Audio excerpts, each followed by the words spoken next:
Aquí, Boone Kellerman grabando. Si alguien encuentra esto, quiero saber algo. ¿Cuál es la primera cosa que agarrarías de tu casa si tuvieras 10 segundos antes de que todo se fuera al carajo? ¿Las fotos de tu familia? ¿Comida? ¿Tu teléfono inútil? Yo agarré una maldita llave inglesa del taller de Derek. Ni siquiera era mía.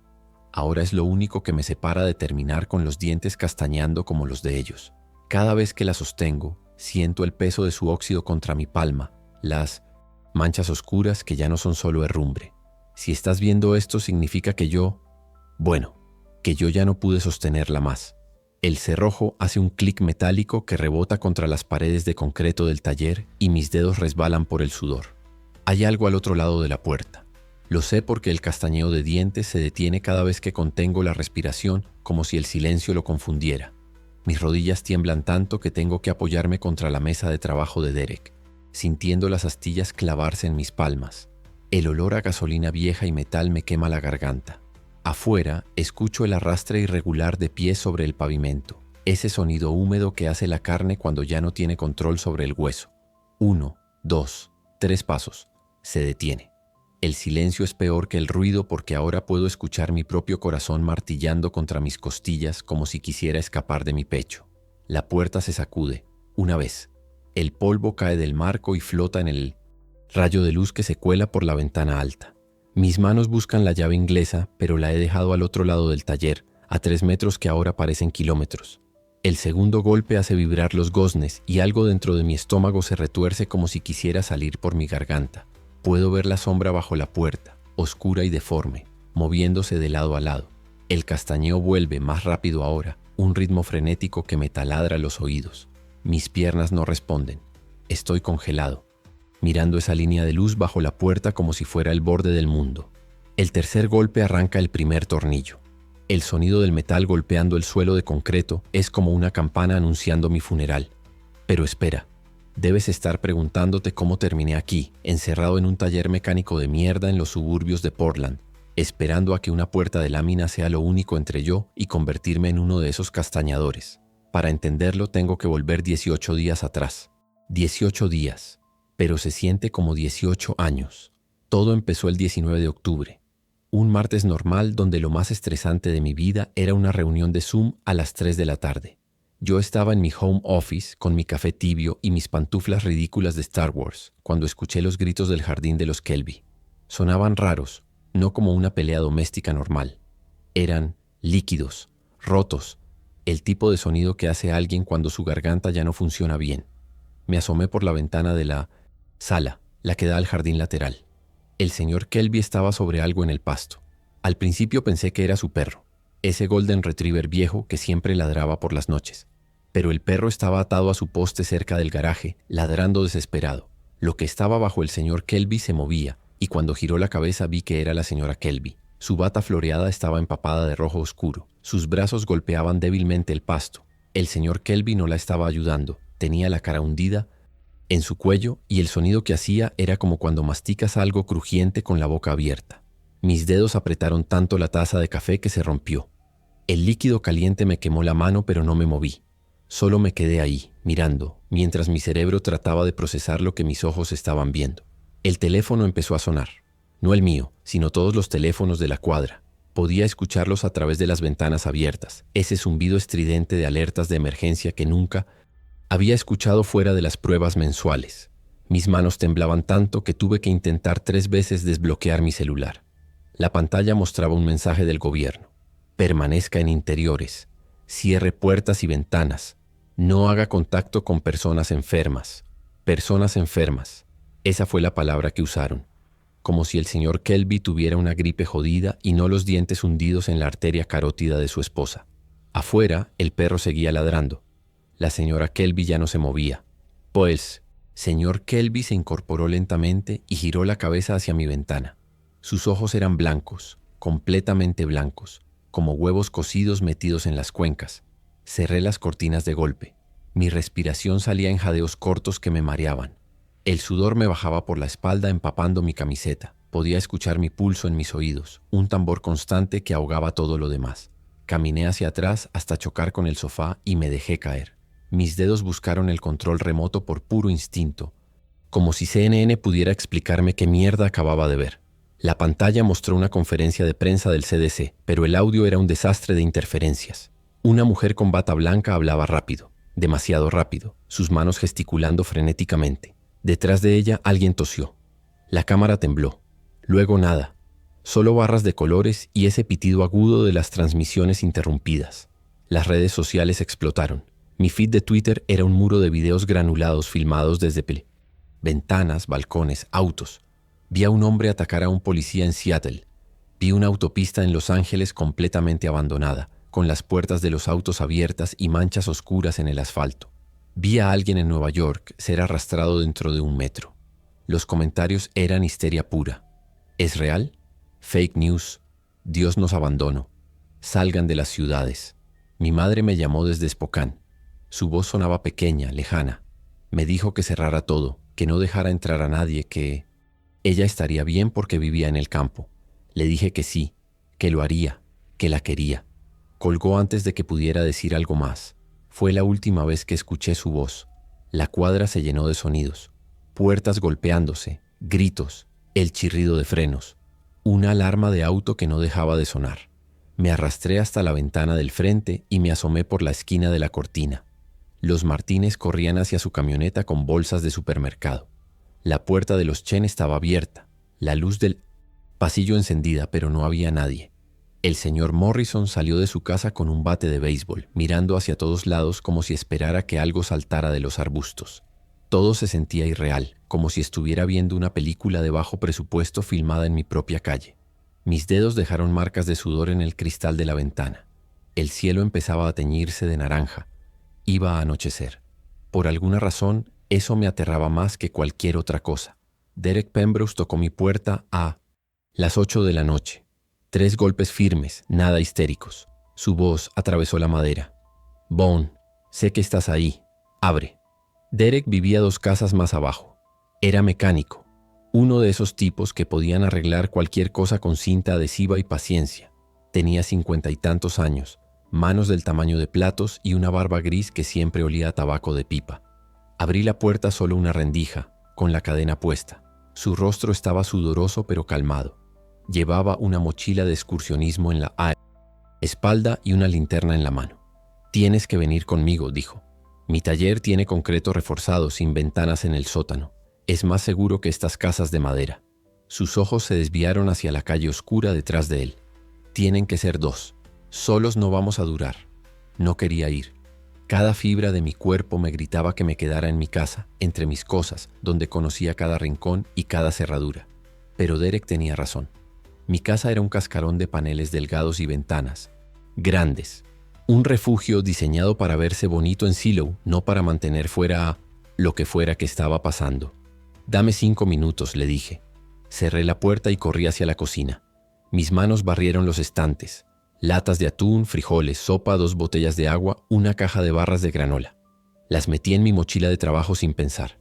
Del baño agarré mi botiquín de primeros auxilios, ese que nunca había usado. Del armario, una cobija, una linterna, pilas. Mis ojos se detuvieron en la foto enmarcada de mi graduación con mamá. La tomé, pero luego la dejé. No había espacio para recuerdos. No había espacio para nada que no me mantuviera vivo. El camino al taller de Derek fueron 200 metros que se sintieron como atravesar un campo minado. La calle estaba demasiado oscura. Las luces automáticas de los jardines no se encendían, como si las casas mismas estuvieran muertas.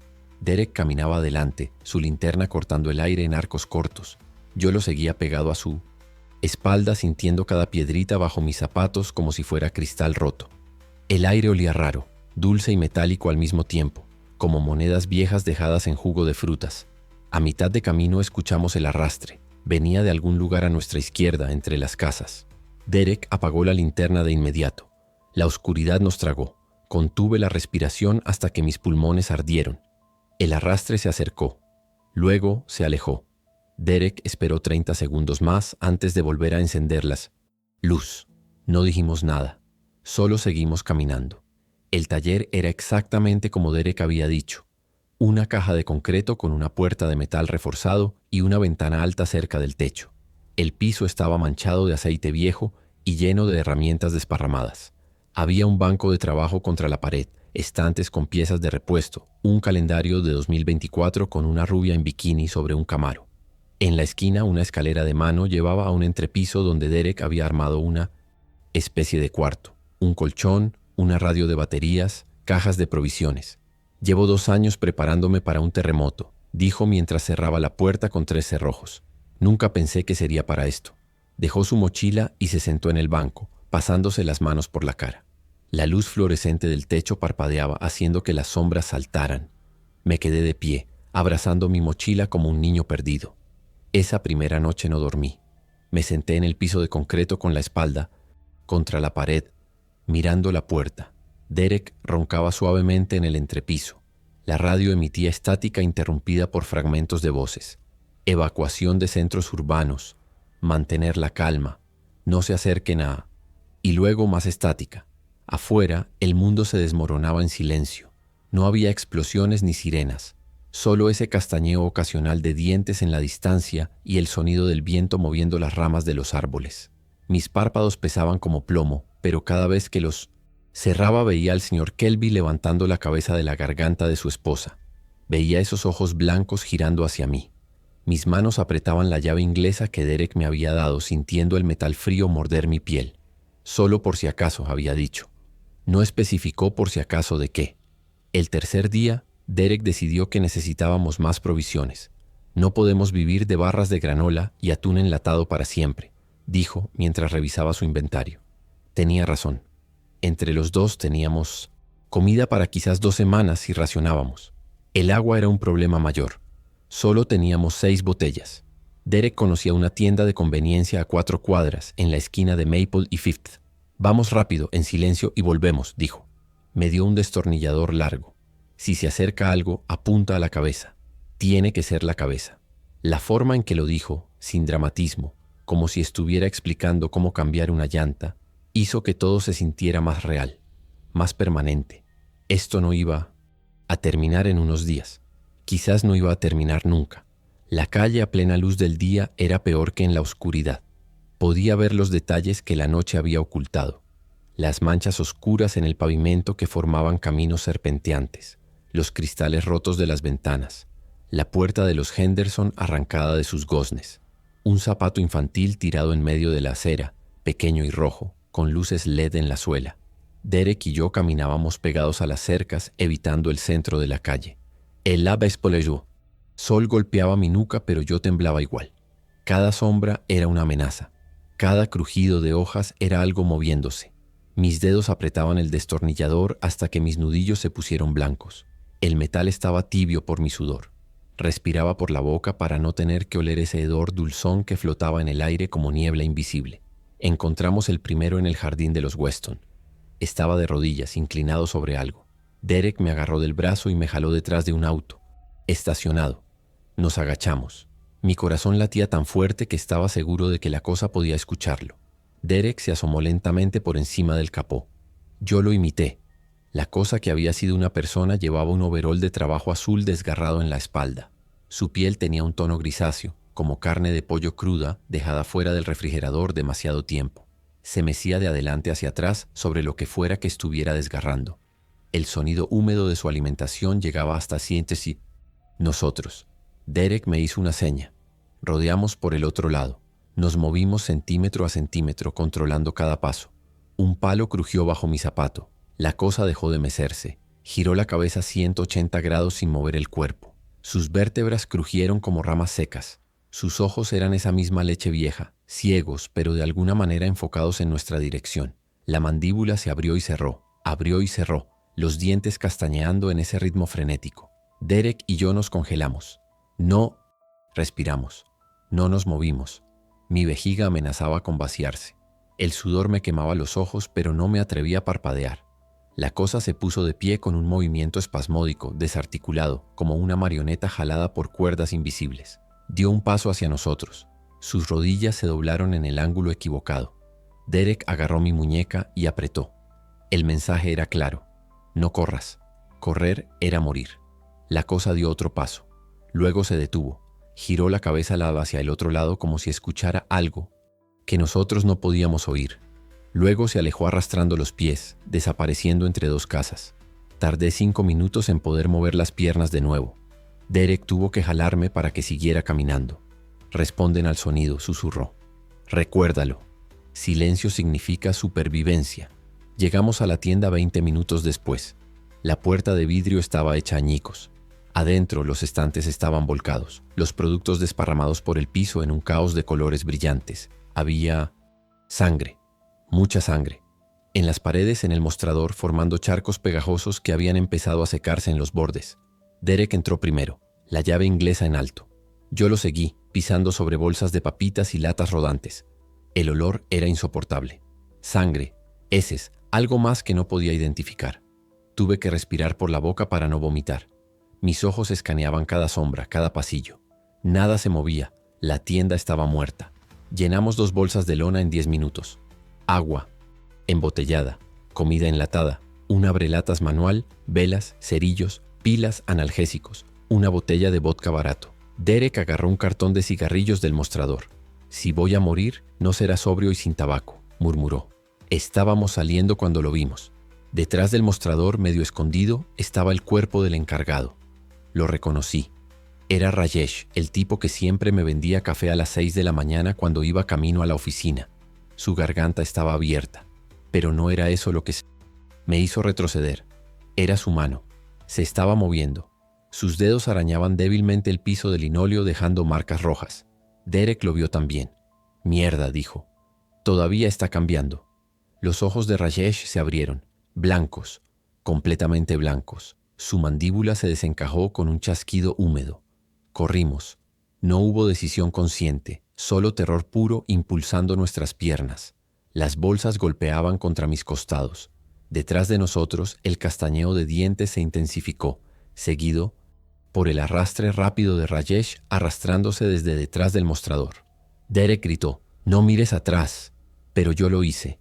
Rajesh se movía como una araña rota, su cuerpo contorsionándose de maneras que no deberían ser posibles. Salimos a la calle y el sonido alertó a otros.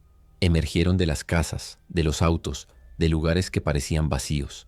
5, 6, 8 de ellos. Sus cabezas giraron hacia nosotros al unísono. El castañeo se volvió ensordecedor. Derek me agarró de la camisa y me arrastró hacia un callejón. Mis pulmones ardían. Mis piernas eran gelatina. El peso de las bolsas me jalaba hacia abajo, pero no las solté. Soltar las provisiones era morir más lento después. Nos escondimos en un garaje abandonado. La puerta no cerraba bien, pero la mantuvimos cerrada con nuestro peso mientras afuera el arrastre pasaba, se detenía, pasaba de nuevo. Estuvimos ahí 2 horas. Mi espalda contra la puerta de metal, sintiendo cada vibración cuando ellos la tocaban del otro lado, investigando. Derek se sentó en el piso con la cabeza entre las manos, su respiración saliendo en jadeos controlados. Yo no podía dejar de temblar. Mis dientes castañaban igual que los de ellos y tuve que morderme la lengua para detenerlos. El sabor a cobre de mi propia sangre llenó mi boca. Afuera, el sonido eventualmente disminuyó. El silencio regresó. Pero ahora el silencio era más aterrador porque sabía lo que ocultaba. Sabía que ellos estaban ahí afuera, esperando, escuchando, pacientes como la muerte misma. El camino de regreso al taller lo hicimos en completo silencio. Cada paso era calculado, cada respiración era medida. Derek sangraba. No me había dado cuenta hasta que estuvimos a una cuadra del taller. Su brazo izquierdo tenía 3 líneas rojas en el antebrazo, superficiales, apenas rasguños.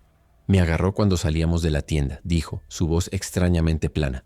«Solo me rozó, ni siquiera dolió». Me detuve en seco. Las palabras del CDC resonaron en mi cabeza. El vector de infección es el contacto con fluidos. Derek siguió caminando. «Puede que no sea nada», dijo sin mirarme. «Puede que solo sea un rasguño», pero ambos sabíamos que no. Ambos habíamos visto los videos online. Un rasguño era suficiente. Una gota de sangre era suficiente. Derek estaba muerto, solo que su cuerpo todavía no lo sabía. Pasamos el resto del día en silencio tenso. Derek limpió su herida con vodka, la vendó con tiras de una camiseta vieja. Yo me senté en la esquina opuesta del taller, observándolo. Mis ojos no se apartaban de su brazo vendado. Él organizaba herramientas. Yo contaba los segundos. La radio emitía un mensaje grabado en loop. «Busque refugio. Permanezca en interiores. Ayuda está en camino». Mentiras. No había ayuda. No iba a venir nadie. Derek lo sabía, yo lo sabía, pero seguíamos escuchando ese mensaje porque la alternativa era aceptar que estábamos completamente solos en un mundo que se había convertido en un matadero. Derek fumó 3 cigarrillos seguidos. Yo no comí nada. Mi estómago era un nudo apretado que rechazaba todo. La luz del día se desvaneció. La oscuridad llegó, y con ella, la espera. La fiebre empezó a medianoche. Derek sudaba tanto que su camisa estaba empapada.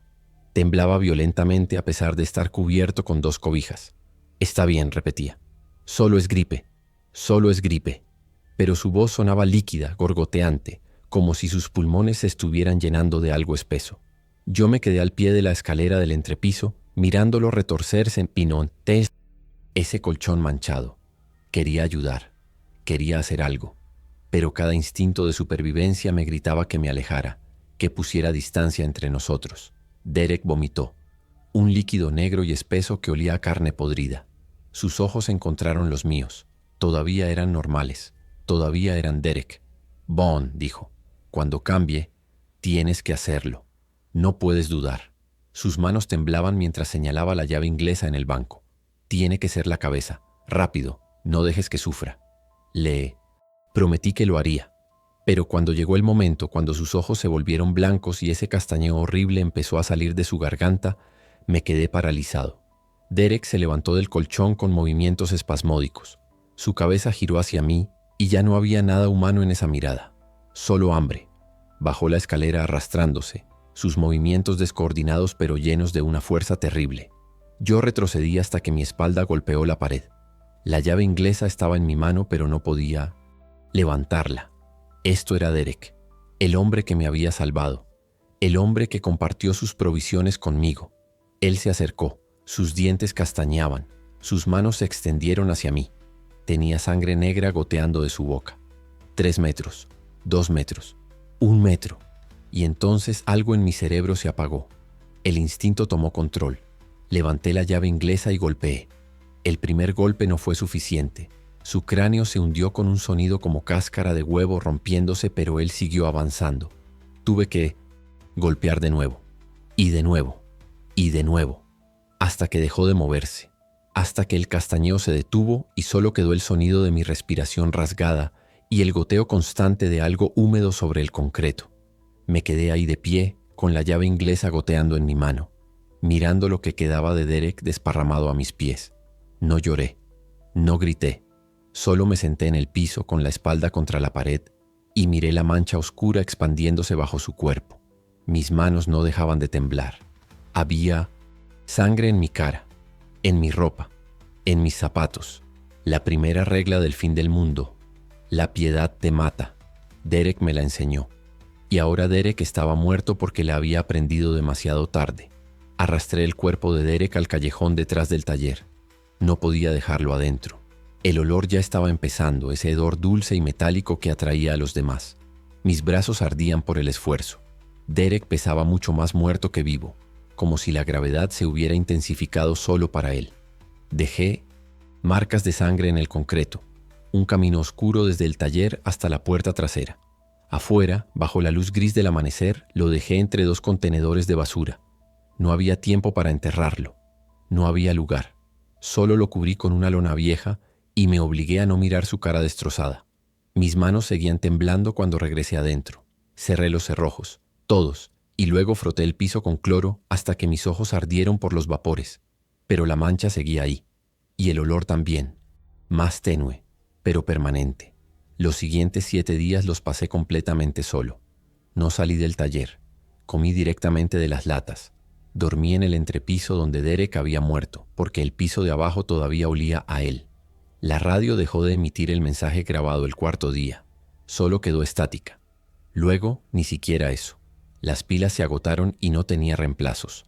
El silencio era absoluto, roto únicamente por el arrastre ocasional de los que pasaban por la calle. Empecé a hablar solo. Al principio solo palabras sueltas.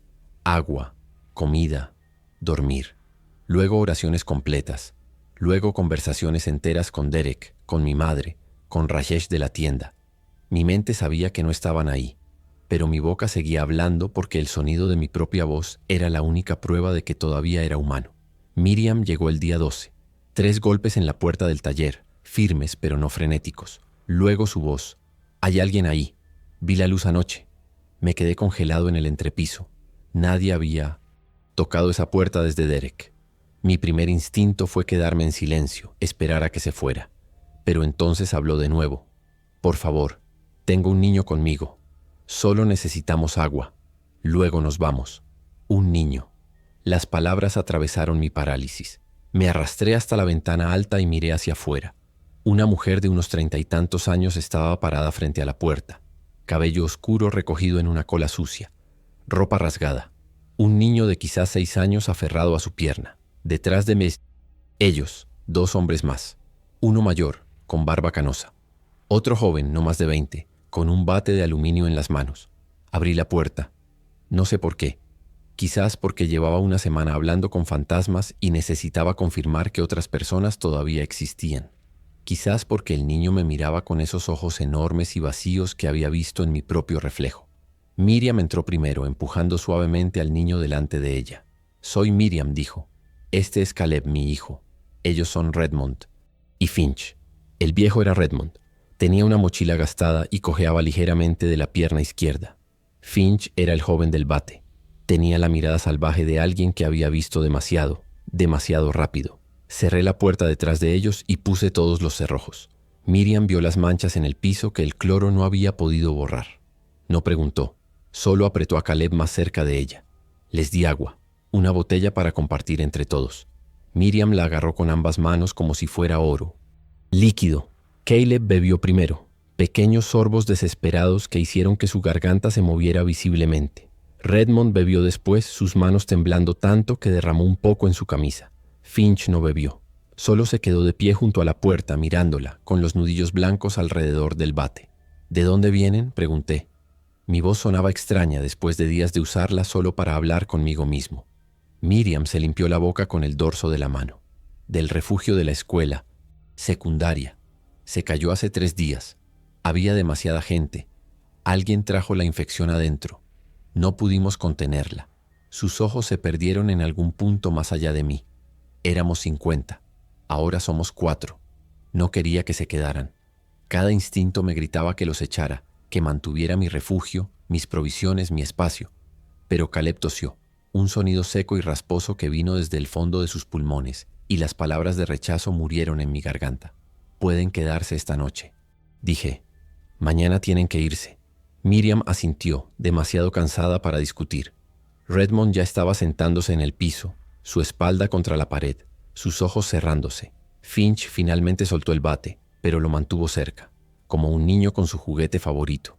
Miriam hizo que Caleb se acostara en el entrepiso, cubriéndolo con su propia chaqueta. El niño se quedó dormido en segundos. Yo me senté en el banco de trabajo, observándolos a todos, sintiéndome como un intruso en mi propio refugio. Taller de repente parecía diminuto. El aire se sentía más pesado. Habíamos pasado de ser suficientes a ser demasiados. Esa noche Redmond me contó sobre el mundo exterior. Habló en voz baja para no despertar a Caleb. «Las ciudades están muertas», dijo. «Portland es una tumba. Vimos el humo desde la autopista cuando huíamos. Los militares intentaron establecer zonas de cuarentena, pero colapsaron en días. Escuché en una radio que hay un asentamiento en el Parque Estatal de Silver Falls. Están tomando supervivientes. Tienen muros, electricidad, comida». Sus ojos brillaron con algo que podría haber sido esperanza. «Está a 50 kilómetros al sur. Si pudiéramos llegar ahí». Dejó la frase colgando. 50 kilómetros. A pie, atravesando territorio infestado con un niño de 6 años. Podría haber sido 1000 kilómetros, pero la alternativa era quedarse aquí, comiendo latas hasta que se acabaran, esperando a que un error atrajera a la horda. No había buenas opciones, solo opciones, menos mortales. Miriam era enfermera. Lo descubrí la mañana siguiente cuando revisó mis manos. Tenía cortes infectados de limpiar el piso, pequeñas líneas rojas que empezaban a supurar. «Esto necesita antibióticos», dijo mientras limpiaba las heridas con agua y un pedazo de tela. «¿Tienes alguno?». No tenía. Solo había analgésicos básicos en mi botiquín. Ella frunció el ceño. «Tenemos que encontrar una farmacia. Si esto empeora, podrías desarrollar sepsis. Y sepsis aquí». No terminó la frase. No necesitaba hacerlo. Sepsis sin hospitales significaba fiebre, delirio, muerte. Otra forma de morir que no involucraba dientes castañeando. Finch se ofreció de voluntario para ir. «Conozco una farmacia a 6 cuadras», dijo. «Puedo llegar ahí y volver en 1 hora». Redmond negó con la cabeza. «Nadie va solo. Es suicidio». Pero yo sabía que tenía razón sobre los antibióticos. Mis manos ya empezaban a hincharse. Finalmente decidimos que Finch y yo iríamos. Redmond se quedaría con Miriam y Caleb, protegiendo el taller. Salimos al amanecer cuando la luz todavía era gris y débil. Finch caminaba rápido, demasiado rápido, obligándome a trotar para mantener el ritmo. Su bate golpeaba contra su pierna a cada paso, un ritmo constante que me ponía los nervios de punta. «Más despacio», susurré. «Van a oírnos». Él no redujo la velocidad. «Mientras más rápido lleguemos, más rápido saldremos», murmuró.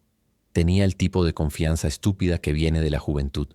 Esa creencia de que la velocidad y la agresión pueden vencer cualquier cosa. Yo había tenido esa confianza una vez. Había durado exactamente hasta que tuve que aplastar el cráneo de Derek. Ahora todo lo que tenía era miedo y la llave inglesa pesada en mi mano. La farmacia había sido saqueada. Las rejas de seguridad estaban dobladas, la puerta de vidrio hecha pedazos. Adentro, los estantes estaban volcados, las medicinas desparramadas por el piso como confeti. Finch entró primero, pisando sobre cajas de condones y botellas de Milonipole shampoo.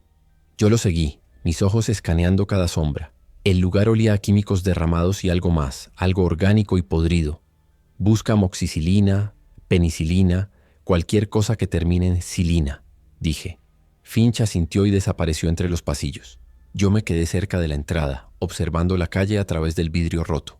Afuera, todo parecía tranquilo, demasiado tranquilo. Mis dedos tamborileaban contra la llave inglesa. Cada segundo en ese lugar se sentía como 1 hora. Podía escuchar a Finch revolviendo cajas en el fondo. Luego escuché otra cosa, un crujido, suave, cercano. Giré lentamente. En el pasillo de artículos de bebé algo se movía. Una figura agachada entre los estantes caídos. Llevaba el uniforme desgarrado de un paramédico. Su cabeza colgaba en un ángulo imposible, como si su cuello estuviera roto. Pero se movía de todos modos, arrastrándose sobre sus manos y rodillas, buscando. No nos había visto todavía. «Finch», susurré, mi voz apenas audible. «Tenemos que irnos, ahora». Pero Finch no respondió. Escuché el sonido de cajas siendo vaciadas. El paramédico giró su cabeza rota hacia el sonido. Sus ojos blancos se enfocaron. Su mandíbula se abrió y el castañeo comenzó. Corrí hacia el fondo de la farmacia. Finch estaba agachado frente al mostrador de prescripciones, vaciando frascos en su mochila. «Finch, carajo, vámonos». Él levantó la vista justo cuando el paramédico apareció al final del pasillo, moviéndose con esa velocidad espasmódica, antinatural. Salimos por la puerta trasera. El paramédico nos siguió, su cuerpo contorsionándose para pasar por el marco. Finch corrió a mi izquierda, yo a la derecha. El paramédico eligió seguir a Finch. Lo escuché gritar. Luego el sonido metálico del bate golpeando carne. Me escondí detrás de un contenedor de basura, mi respiración atascada en mi garganta. El castañeo se detuvo. Luego escuché las pisadas de Finch acercándose. Apareció por la esquina, su rostro salpicado de sangre negra. «Lo maté», jadeó. Le reventé la maldita cabeza. Sostenía el bate como un trofeo, pero el golpe había hecho ruido. Demasiado ruido. Desde la calle principal el arrastre comenzó. 1, 2, 5, 10. Finch palideció. «Mierda», susurró. Empezamos a correr. Esta vez ninguno de nosotros discutió sobre la velocidad. No fuimos directamente al taller. No podíamos. Llevar a la horda directo a nuestro refugio era firmar nuestra sentencia de muerte. En lugar de eso, Finch y yo corrimos hacia el sur, alejándonos, llevándolos con nosotros. Mis pulmones ardían. Mis piernas amenazaban con colapsar. Detrás de nosotros, el sonido de 20 pares de pies arrastrándose nos perseguía como una ola. Finch tropezó con una alcantarilla rota. Cayó de bruces, sus manos raspándose contra el pavimento. Lo agarré de la chaqueta y lo jalé hacia arriba. «¡Corre!». No teníamos aliento para más palabras, solo terror y adrenalina. Nos metimos en un edificio de apartamentos abandonado. Subimos las escaleras de 2 en 2. En el tercer piso nos escondimos en un apartamento con la puerta entreabierta. Nos tiramos al suelo detrás de un sofá volcado. Abajo, La horda entró al edificio. Los escuchamos subir las escaleras. Pasamos 3 horas en ese apartamento. 3 horas escuchando a la horda arrastrarse por los pasillos, abriendo puertas, buscando. Cada vez que pasaban cerca de nuestro escondite, Finch y yo contuvimos la respiración hasta que nuestras caras se pusieron moradas. Mi corazón latía tan fuerte que estaba seguro de que podían oírlo. Finch tenía los ojos cerrados con fuerza, sus labios moviéndose en lo que parecía ser una oración. Yo miraba la puerta entreabierta viendo las sombras pasar, una y otra vez. Una de ellas se detuvo frente a nuestro apartamento. La vi a través de la rendija. Una mujer con un vestido de verano destrozado, su piel gris pegada a los huesos. Su cabeza giró hacia nosotros. Me preparé para lo peor. Pero entonces algo se cayó en el apartamento de abajo. El sonido de vidrio rompiéndose. La mujer giró y se alejó arrastrando los pies hacia el nuevo estímulo. Finch abrió los ojos. Estaban húmedos. Cuando finalmente regresamos al taller, era casi el anochecer. Redmond casi nos dispara con una pistola que no sabía que tenía. ¿Dónde mierda estaban?, siseó mientras nos dejaba entrar. Han pasado 8 horas. Le explicamos lo que había pasado. Miriam revisó a Finch y a mí en busca de mordeduras o rasguños. Cuando confirmó que estábamos limpios, sacó los antibióticos que Finch había logrado agarrar. 5 frascos de amoxicilina. Suficiente, dijo mientras limpiaba mis manos de nuevo y me daba 2 píldoras. Toma 2 veces al día durante 10 días. No te saltes ninguna dosis. Asentí, tragando las píldoras en seco. El sabor amargo se quedó en mi lengua. Caleb observaba desde el entrepiso, sus ojos siguiendo cada movimiento. No había hablado una sola palabra desde que llegaron. Miriam dijo que no había hablado desde que vio a su padre morir en el refugio de la escuela. Esa noche, por primera vez, hablamos sobre Silver Falls. Redmond sacó un mapa rasgado de su mochila y lo extendió sobre el banco de trabajo. Aquí estamos, dijo, señalando nuestra ubicación en los suburbios de Portland. Y aquí está el asentamiento. Su dedo se movió hacia el sur. Si tomamos la ruta 214 y evitamos las ciudades principales, podríamos hacerlo en 3 o 4 días a pie. Miriam negó con la cabeza. Caleb no puede caminar 4 días. Necesitamos un vehículo. Finch se rió. Un sonido áspero sin humor. ¿Y de dónde sacamos gasolina? ¿Y las llaves? ¿Y un auto que no esté bloqueado por otros autos en la autopista? Redmond lo ignoró. Hay una concesionaria de autos a 10 cuadras. Debe tener vehículos con tanques llenos. Podemos romper una ventana, hacer puente al motor. Era un plan terrible, pero era el único plan que teníamos. Los siguientes 2 días los pasamos preparándonos. Inventaríamos todo: comida, agua, armas, suministros médicos. Teníamos suficiente para quizás 5 días si racionábamos estrictamente. Redmond encontró un bidón de gasolina en el taller con unos 20 litros adentro. Para emergencias, dijo. Finch afiló su bate con una lima, agregando clavos en un extremo con cinta adhesiva y alambre. Miriam hizo vendas con camisetas viejas. Yo revisé la llave inglesa de Derek, limpiando la sangre seca que todavía tenía incrustada en las ranuras. Caleb dibujaba en el piso con un pedazo de carbón. Imágenes simples. Una casa, un sol, figuras de palitos. En uno de los dibujos las figuras no tenían cabeza. Me quedé mirándolo hasta que Miriam lo borró con su zapato. Es su forma de procesarlo, dijo en voz baja. La terapeuta del refugio dijo que era saludable. Pero ya no había terapeutas, ya no había salud mental, solo supervivencia. La concesionaria estaba más lejos de lo que Redmond había dicho. No 10 cuadras, sino 15. Y el camino estaba bloqueado. Autos abandonados formaban un laberinto caótico en la avenida Morrison. Tuvimos que trepar sobre capós, meternos por ventanas rotas, arrastrarnos bajo chasis. Caleb iba en la espalda de Miriam, aferrado como un mono bebé. El niño no pesaba mucho, pero después de la primera hora, Miriam empezaba a cojear. Finch iba adelante, demasiado confiado después de haber matado al paramédico. Yo iba en la retaguardia con Redmond, mirando constantemente hacia atrás. El viejo respiraba pesado. Su cojera había empeorado. «¿Estás bien?», susurré. Él asintió, pero su rostro estaba gris. «Vieja herida de guerra», murmuró. «Me pega duro cuando hace frío». No hacía frío, hacía calor. Pero no lo contradije. Todos mentíamos sobre nuestro dolor ahora. La concesionaria parecía intacta desde afuera. Las ventanas enormes de vidrio todavía estaban en su lugar, reflejando el cielo gris. Adentro podíamos ver las filas de autos nuevos brillando bajo una capa delgada de polvo. «Demasiado fácil», murmuré. Finch ya estaba rompiendo la puerta lateral con su bate. El vidrio explotó con un sonido que atravesó el silencio como un disparo. Todos nos congelamos. Esperamos. Nada se movió. Finch sonrió. «Ven, les dije que...». La palabra murió en su garganta. Desde la oficina de ventas en el fondo del showroom, la puerta se abrió. Uno salió, luego otro, luego 10 más.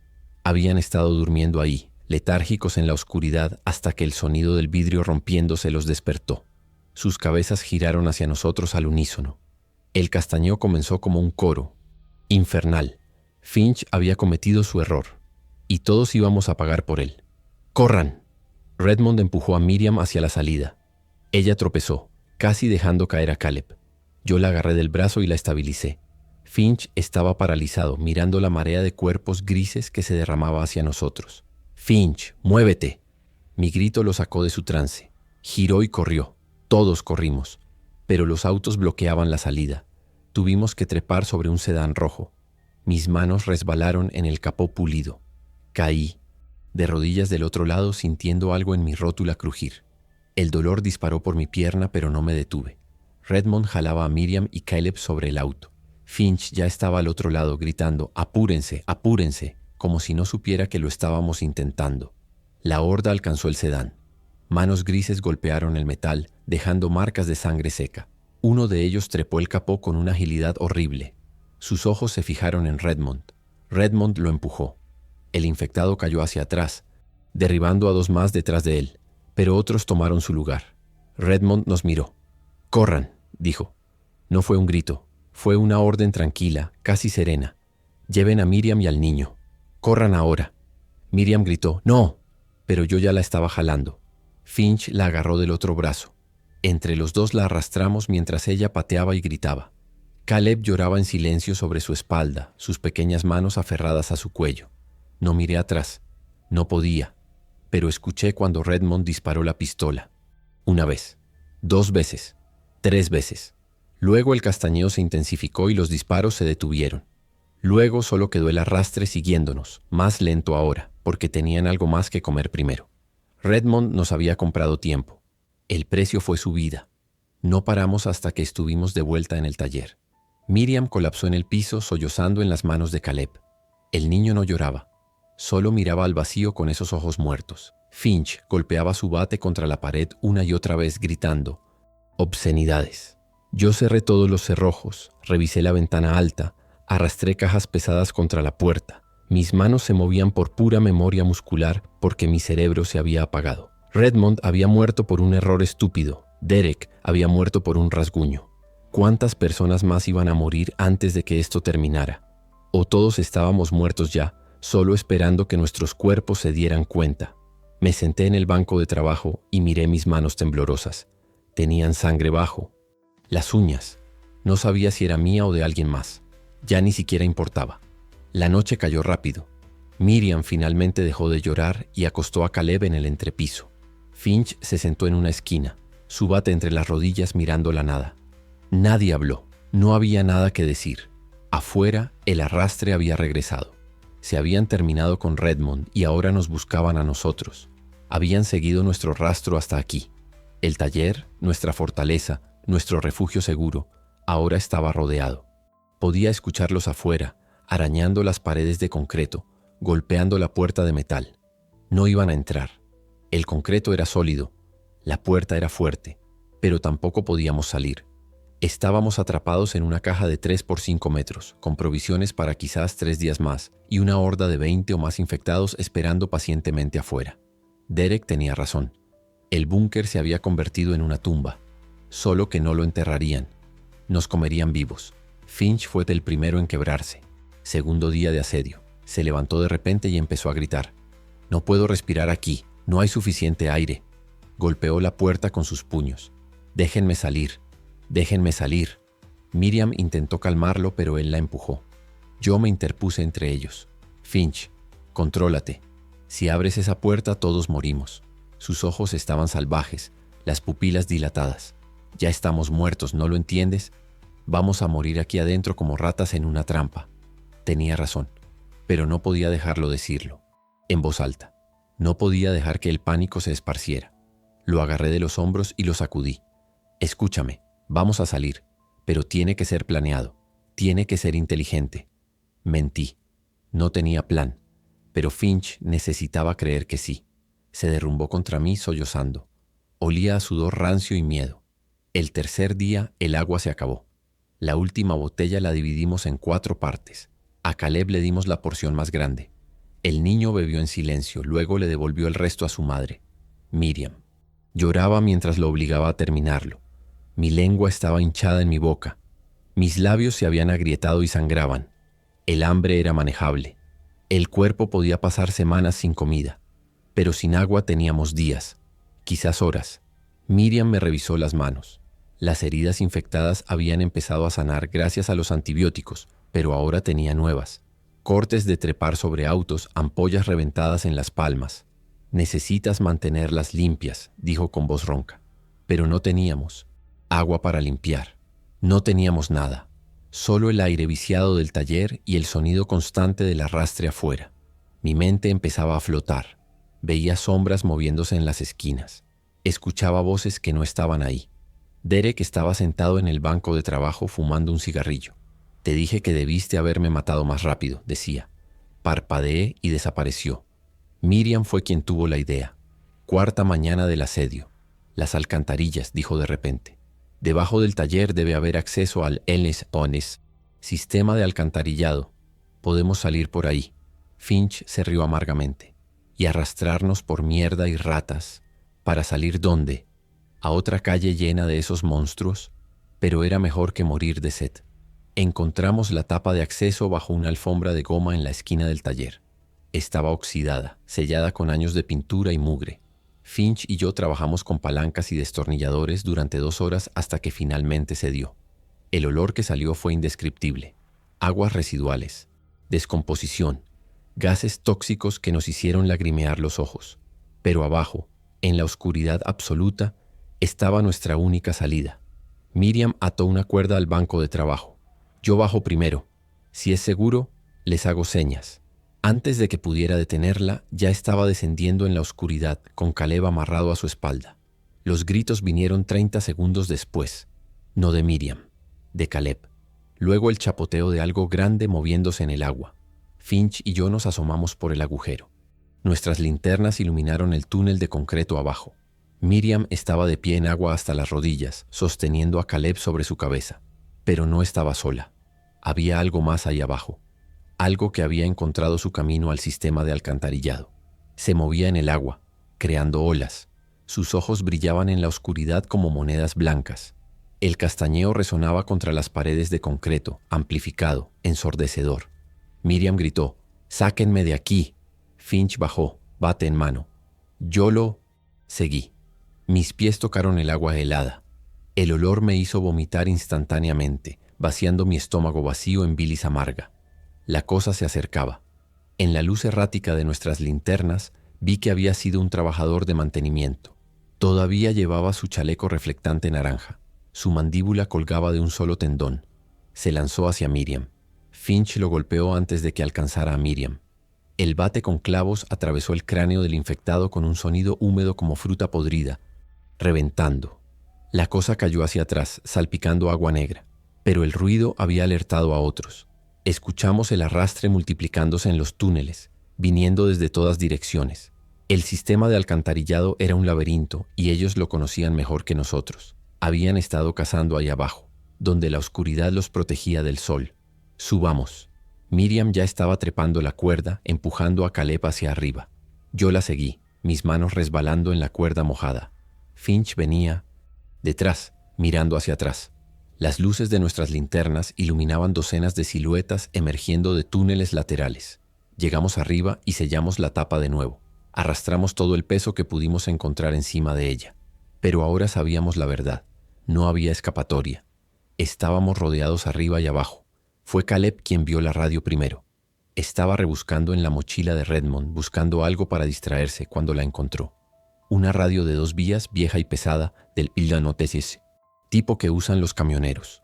Caleb se la mostró a su madre sin decir palabra. Miriam la agarró con manos temblorosas. ¿Por qué Redmond no nos dijo que tenía esto? Su voz era un susurro roto. Presionó el botón de encendido. Nada. Las baterías estaban muertas. Pero en el fondo de la mochila había un paquete sin abrir de baterías D. Mis dedos torpemente las instalaron, dejando caer 2 por los nervios. La tercera vez funcionó. La radio cobró vida con estática. Miriam giró el dial lentamente. Más estática. Luego, una voz. Débil, distante, pero humana. Estación de repetición automática. Asentamiento Silver Falls. Aceptando supervivientes. Coordenadas 45.023. La voz era real. No era mi imaginación. Miriam y Finch la escuchaban también. Había un asentamiento. Había gente viva. Había esperanza. Miriam apretó el botón de hablar con tanta fuerza que sus nudillos se pusieron blancos. «Hola, ¿hay alguien ahí? Somos 4 supervivientes en Portland. Estamos atrapados. Necesitamos ayuda». Soltó el botón. Esperamos. 15 segundos de estática que se sintieron como 15 horas. Luego la voz regresó. Diferente ahora, en vivo, no grabada. «Supervivientes de Portland, los copiamos. Identifíquense». La voz era de un hombre profesional, calmada. Miriam casi sollozó de alivio. Le dio nuestra ubicación aproximada, nuestros nombres, nuestra situación. El hombre al otro lado escuchó en silencio. Luego dijo: «Mantengan su posición. Estamos enviando un equipo de rescate. ETA 48 horas. Manténganse con vida». La transmisión terminó. Nos quedamos mirando la radio como si fuera el Santo Grial. 48 horas. 2 días. Podíamos aguantar 2 días. Teníamos que hacerlo. La esperanza era una droga poderosa. Inundó mi sistema como morfina, quitando el dolor del hambre y la sed. Miriam abrazó a Caleb tan fuerte que el niño gimió. Finch se rió, un sonido genuino por primera vez en días. Van a venir. Realmente van a venir. Empezamos a planear. Necesitábamos aguantar. Eso significaba racionar lo poco que quedaba. Media lata de frijoles entre 4. Lamer el condensado en las paredes para obtener humedad. Mantenernos despiertos en turnos para vigilar la puerta y la tapa del alcantarillado. No era mucho, pero era algo. Por primera vez desde que Derek murió, sentí que quizás, solo quizás, íbamos a salir de esto. La horda afuera podía esperar todo lo que quisiera. Nosotros teníamos algo más fuerte que el hambre de ellos. Teníamos algo por lo que vivir. Las primeras 24 horas pasaron en una niebla de anticipación. Cada hora Miriam checaba la radio esperando actualizaciones. No había nada más que la grabación automática, pero eso estaba bien.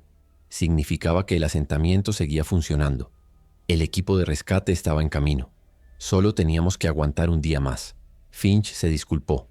Me miró con ojos rojos e hinchados y dijo: «La concesionaria. Redmond murió por mi culpa. Yo rompí el vidrio.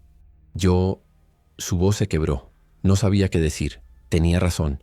Había sido su error. Pero todos habíamos cometido errores. Yo no había ayudado a la señora Kelby. Había dudado antes de matar a Derek. Los errores eran lo único que teníamos ahora. Redmond tomó su decisión», dije finalmente. «Nos salvó. Asegúrate de que no sea en vano». Finch asintió, limpiándose los ojos con el dorso de la mano. En la esquina Caleb dibujaba de nuevo.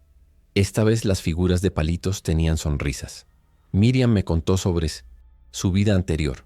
Necesitaba hablar, llenar el silencio, mantener su mente ocupada. Había sido enfermera de urgencias en el Hospital Emanuel. Turnos de 12 horas, trauma constante, pero lo amaba. El padre de Caleb había muerto 3 años atrás, cáncer de páncreas. Pensé que eso era lo peor que podría pasarnos, dijo con una risa amarga. Ahora daría cualquier cosa por volver a ese tipo de dolor.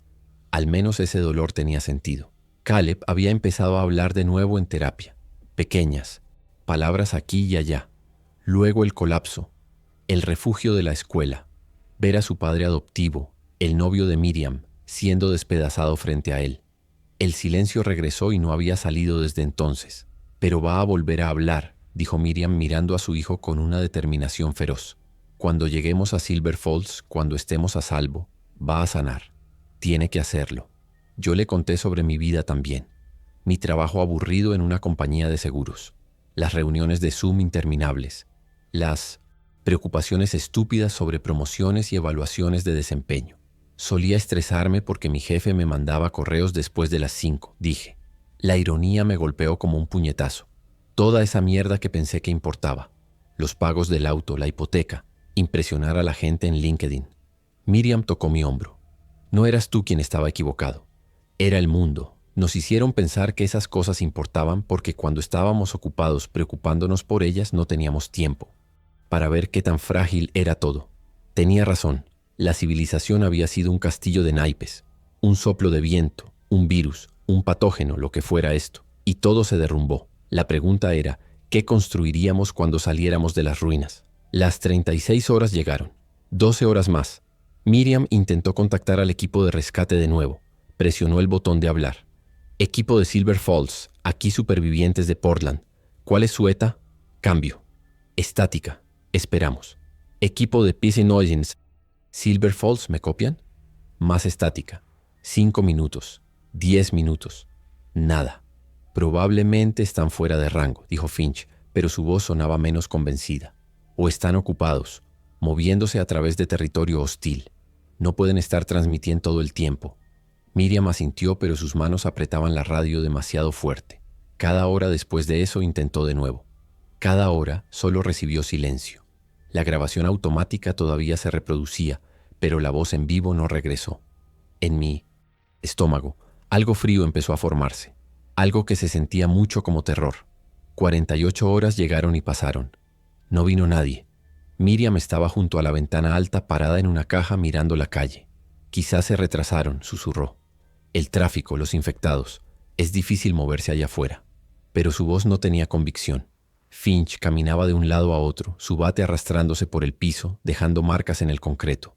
Yo me senté en el banco de trabajo mirando la radio como si pudiera obligarla a hablar por pura fuerza de voluntad. Caleb había dejado de dibujar. Estaba acostado en el entrepiso, mirando el techo, tan inmóvil que tuve que mirarlo fijamente para asegurarme de que su pecho todavía subía y bajaba.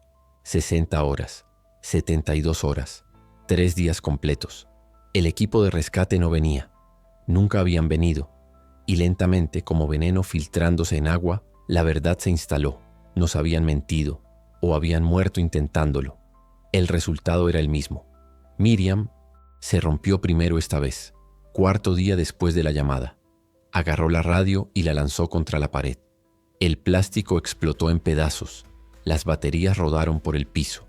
Mentirosos. Su grito llenó el taller. Nos dijeron que vendrían. Lo prometieron. Golpeó la pared con sus puños hasta que sangraron. Caleb se encogió en el entrepiso cubriéndose los oídos. Finch intentó agarrar a Miriam, pero ella lo empujó. No me toques, no me toques. Se deslizó por la pared hasta quedar sentada, sus hombros sacudiéndose con sollozos silenciosos. Yo recogí los pedazos de la radio, no sé por qué. No había nada que arreglar. Era solo basura ahora, como todo lo demás, como nosotros. La falsa esperanza había sido peor que no tener esperanza. Nos había dado algo que perder de nuevo. Y perderlo la segunda vez nos había roto algo que no podía repararse. Esa noche tomamos la decisión. No podíamos quedarnos. Las provisiones se habían acabado completamente. No habíamos comido en 2 días. El agua se había ido hacia 4. Nuestros labios estaban agrietados y sangrantes, nuestras lenguas hinchadas. Miriam ya no producía lágrimas cuando lloraba. Caleb había dejado de moverse casi por completo, conservando energía como un animal hibernando. Teníamos 2 opciones: quedarnos y morir lentamente de hambre y deshidratación, o salir e intentar llegar a Silver Falls nosotros mismos. Era una sentencia de muerte de cualquier manera, pero al menos morir intentándolo se sentía como una elección. Salimos al amanecer, dije. Nos movemos rápido, nos mantenemos en silencio y no nos detenemos por nada. Miriam asintió. Finch revisó su bate. Yo apreté la llave inglesa de Derek. Iba a necesitar un milagro. O íbamos a necesitar convertirnos en monstruos peores que los que estaban afuera. Preparamos todo lo que pudimos. No teníamos mucho. Nuestras armas, ropa extra para vendajes, una botella vacía con la esperanza de encontrar agua. Miriam hizo una mochila improvisada con una funda de almohada para Caleb, llenándola con herramientas ligeras que pudieran servir como armas. El niño pesaba casi nada ahora. Había perdido peso que no podía permitirse perder. Sus ojos parecían demasiado grandes para su cara. Miriam lo cargó en su espalda atándolo con cinturones y cuerdas. Finch tomó la delantera. Yo la retaguardia. El plan era simple porque no podíamos permitirnos que fuera complicado. Salir del taller, movernos hacia el sur por las calles residenciales donde la horda sería menos densa, encontrar agua en alguna casa, luego seguir hacia Silver Falls, 50 kilómetros, a pie, con un niño, rodeados de infectados. Era imposible, pero imposible era todo lo que nos quedaba. Abrimos la puerta al amanecer. La luz gris se derramó adentro, lastimando nuestros ojos adaptados a la oscuridad. La horda que había estado acechando el taller se había dispersado durante la noche. Solo quedaban 3 de ellos, letárgicos en la sombra de un auto volcado. Finch los señaló. Podíamos evitarlos si éramos cuidadosos. Salimos uno por uno. El aire de la mañana olía a lluvia que venía y algo más. Algo orgánico y descompuesto que se había vuelto el aroma de fondo de este nuevo mundo. Mis piernas temblaban bajo mi peso. La malnutrición me había convertido en una versión fantasma de mí mismo. Cada paso requería un esfuerzo consciente. Miriam estaba peor. Cojeaba notablemente, su tobillo hinchado por días de estar de pie en el concreto frío. Pero siguió moviéndose, porque detenerse era morir. Esa era la única regla que importaba ahora. Llegamos a la primera casa sin incidentes. Una casa de 2 pisos con revestimiento azul y un jardín invadido por maleza. La puerta estaba cerrada. Finch la forzó con su bate, haciendo demasiado ruido. Entramos rápido y cerramos detrás de nosotros. Adentro, el olor era insoportable. Algo había muerto aquí y se había quedado pudriéndose. Encontramos la fuente en la cocina, 2 cuerpos en el piso, abrazados, con una botella de pastillas vacía entre ellos. Habían elegido irse en sus propios términos. No los culpaba. Miriam revisó los gabinetes mientras yo vigilaba las ventanas. Encontró 3 botellas de agua medio llenas, probablemente dejadas durante una evacuación apresurada. Las dividimos ahí mismo. El agua estaba tibia y sabía a plástico, pero era lo más delicioso que había probado en mi vida. Sentí mi lengua deshinchándose, mi garganta abriéndose. Caleb bebió su porción en pequeños sorbos, sus ojos cerrados en algo parecido al éxtasis. Pasamos esa noche en el ático de la casa. Era el lugar más seguro que pudimos encontrar. Una escalera empinada que podíamos bloquear, sin ventanas, caliente por el sol del día atrapado bajo el techo. Nos turnamos para dormir. Durante mi turno, me senté en la parte superior de la escalera, mirando la trampilla, escuchando los sonidos de la casa asentándose y los arrastres distantes en la calle. Mi mente vagaba a lugares oscuros. Pensaba en mi madre en Spokane. ¿Estaba viva? ¿Había sobrevivido en su casa de campo? ¿O los infectados la habían encontrado también? Pensaba en todos mis colegas de trabajo. En Sara, que se sentaba en el cubículo junto al mío y siempre traía donas los viernes. En Marcus, que no paraba de hablar de sus hijos. ¿Dónde estaban ahora? ¿Muertos? ¿Convertidos? ¿O como yo escondiéndose en áticos y sótanos, esperando un rescate que nunca llegaría? La mañana siguiente encontramos el cadáver de un perro en el jardín trasero. Había sido masivo en vida, quizás un pastor alemán o un rottweiler. Ahora era poco más que huesos con piel adherida. Finch lo miró durante mucho tiempo. ¿Crees que es seguro comerlo?, preguntó. Miriam negó con la cabeza inmediatamente. Ha estado muerto demasiado tiempo, nos enfermaríamos. Pero podía ver en los ojos de Finch que estaba considerándolo de todos modos. Esa era la etapa en la que estábamos, mirando carroña y preguntándonos si valía el riesgo. Seguimos adelante. 2 cuadras más. 3. Cada casa era una lotería. Algunas tenían provisiones, latas viejas, botellas de agua olvidadas, ropa que podíamos usar. Otras tenían trampas, infectados escondidos en armarios, cuerpos pudriéndose en camas, pisos colapsados que casi nos llevaban con ellos. Nos movíamos como ratones en un laberinto, siempre buscando, siempre huyendo. El tercer día de nuestro viaje encontramos otros supervivientes. 2 hombres en una gasolinera abandonada, tratando de sacar combustible de los tanques subterráneos. Uno era hispano con tatuajes cubriendo sus brazos. El otro era blanco, joven, con el tipo de ojos hundidos que vienen de demasiadas drogas o demasiado trauma. Nos vieron acercarnos y levantaron armas, una pistola y un cuchillo de caza. «Deténganse ahí», gritó el tatuado. Nos detuvimos. Finch levantó las manos. «No queremos problemas, solo pasamos de largo». Los 2 hombres intercambiaron miradas. «¿Hacia dónde van?», preguntó el joven. Miriam respondió: «Silver Falls, el asentamiento». El tatuado se rió. Silver Falls cayó hace 2 semanas. Sobrepoblación. Alguien dejó entrar a un infectado. Ahora es un cementerio. Las palabras golpearon como balas. Miriam se tambaleó. Finch maldijo. Yo solo me quedé ahí, sintiendo la última chispa de esperanza extinguirse en mi pecho. Hay otro lugar, dijo el joven después de un momento. Parque Estatal. Un grupo ha estado transmitiendo coordenadas. Están aceptando gente, pero son selectivos. Tienes que contribuir. El tatuado asintió. No niños, no ancianos, solo gente que pueda trabajar, luchar, lo que sea. Miriam apretó a Caleb más cerca. Él es solo un niño, tiene 6 años. El tatuado se encogió de hombros. Entonces vas a tener un problema. Me adelanté. ¿Dónde está? El parque estatal. El joven dibujó un mapa tosco en la tierra con un palo. 20 kilómetros al oeste. Pero vas a tener que cruzar el centro. Y el centro está... No terminó la frase. No necesitaba hacerlo. El centro era donde la densidad de población había sido más alta, donde más gente se había convertido. Era un mar de muerte andante, pero era nuestra única opción. Silver Falls era un mito. El parque estatal era real, aunque nos rechazaran. Al menos era un destino. Nos separamos de los 2 hombres sin más palabras. Ellos tenían su misión. Nosotros teníamos la nuestra. Pero mientras nos alejábamos escuché al tatuado decirle al joven, no van a lograrlo, especialmente no con el niño. No miré atrás. No podía permitir que esas palabras se hundieran. Tenían razón, probablemente, pero admitirlo era rendirnos. Y todavía no estaba listo para eso. Miriam tampoco, Finch tampoco. Seguimos caminando, 3 fantasmas y un niño silencioso, moviéndonos hacia el oeste donde otro grupo de extraños podía rechazarnos o aceptarnos. No importaba. El movimiento era todo. Detenerse era morir. Así que no nos detuvimos.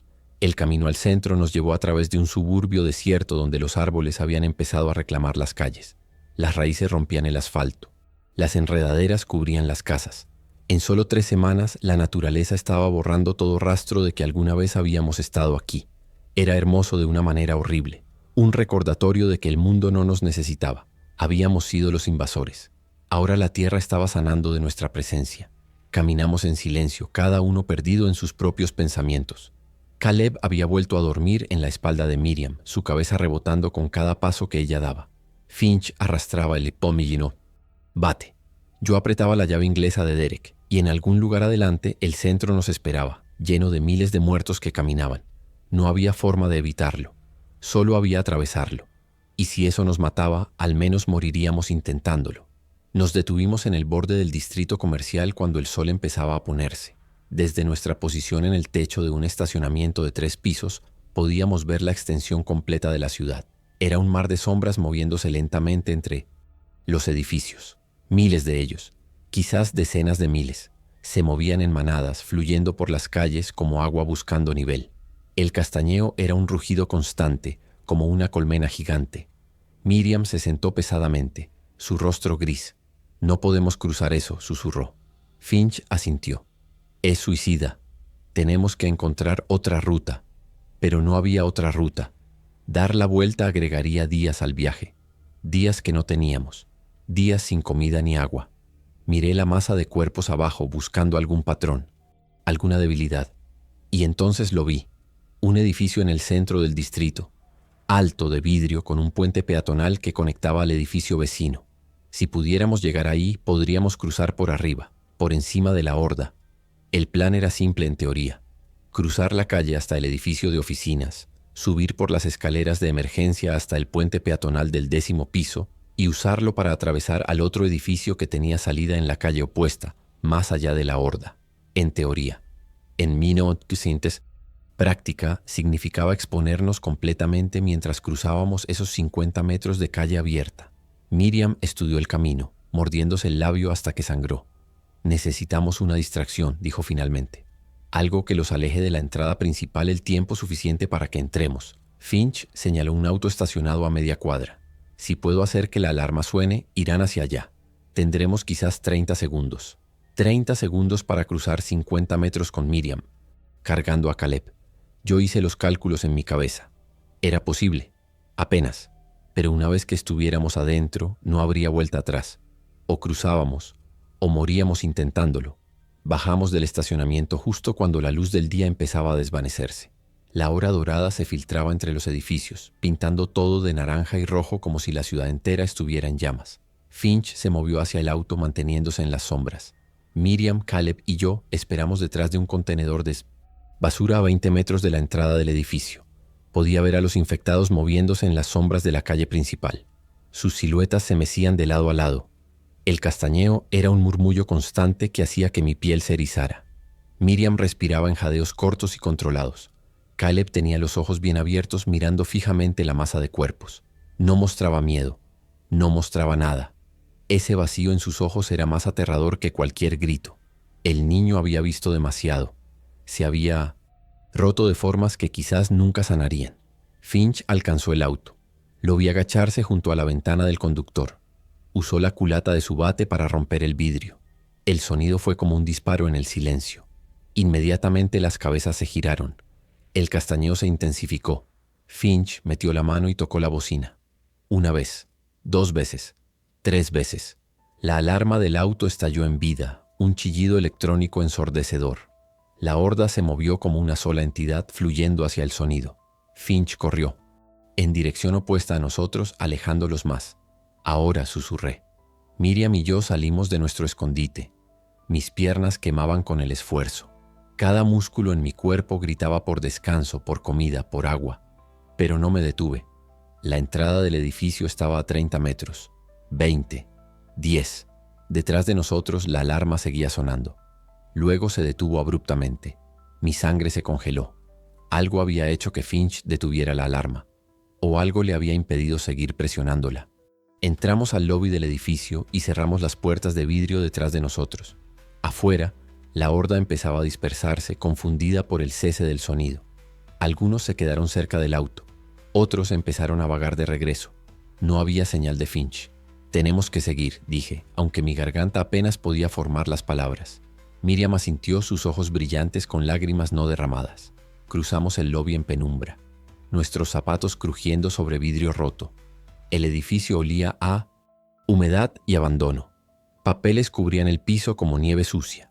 Una planta de oficina volcada, un zapato de mujer, una taza de café con moho creciendo en el fondo, residuos de vidas interrumpidas. Encontramos las escaleras de emergencia.